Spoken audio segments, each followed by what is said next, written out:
ایک دور دراز گاؤں میں جہاں سردیوں کی یخبستہ ہوائیں ہر کونے میں سرایت کرتی تھیں، ایک غریب کسان بشیر اپنی چھوٹی سی جھونپڑی میں رہتا تھا۔ بشیر کے پاس نہ زیادہ زمین تھی اور نہ ہی کوئی قیمتی سامان۔ اس کی زندگی کا کل اثاثہ ایک پرانا کمبل تھا جو سردیوں میں اس کا واحد سہارا تھا۔ ایک دن سردیوں کی ایک سخت رات تھی۔ باہر تیز ہوا کے ساتھ برف کے گالے گر رہے تھے اور جھونپڑی میں سردی ناقابل برداشت ہو رہی تھی۔ بشیر نے اپنی کمبل میں لپٹ کر سونے کی کوشش کی، لیکن نیند کوسوں دور تھی۔ اچانک دروازے پر ہلکی سی دستک ہوئی۔ بشیر نے سوچا، اس وقت کون ہو سکتا ہے؟ دروازہ کھولا تو ایک اجنبی شخص کھڑا تھا، کپکپاتے ہوئے اور سردی سے کانپ رہا تھا۔ اس کے کپڑے پھٹے پرانے اور آنکھوں میں التجا تھی۔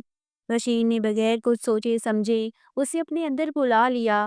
بشیر نے اسے بھی اپنے بستر پر جگہ دی اور اپنے کمبل کا آدھا حصہ اس کے ساتھ بانٹ لیا۔ صبح ہوتے ہی اجنبی نے بشیر کا شکریہ ادا کیا اور کہا، میں اس گاؤں کا نہیں ہوں، لیکن تمہاری مدد کبھی نہیں بھولوں گا۔ اللہ تمہیں اس کا صلہ دے گا۔ اور وہ شخص چلا گیا۔ کچھ دن گزرے اور سردیوں کی شدت میں اضافہ ہو گیا۔ بشیر کے پاس اپنا کھانے کے لیے کچھ تھا اور نہ سردی سے بچنے کے لیے مناسب سامان، لیکن اس نے صبر اور شکر کا دامن نہیں چھوڑا۔ ایک دن گاؤں کے لوگ بشیر کی جھونپڑی کے باہر جمع ہوئے۔ وہ حیران تھے کیونکہ ایک اجنبی شخص دوبارہ لوٹ آیا تھا، لیکن اس بار وہ ایک امیر تاجر کے روپ میں تھا۔ اس نے گاؤں کے سامنے اعلان کیا، یہی وہ شخص ہے جس نے اپنی ضرورت کے وقت مجھے پناہ دی اور میری مدد کی۔ میں آج اس کے احسان کا بدلہ دینے آیا ہوں۔ تاجر نے بشیر کو نہ صرف ایک بہت بڑی زمین دی بلکہ اس کی جھونپڑی کو ایک خوبصورت گھر میں بدل دیا۔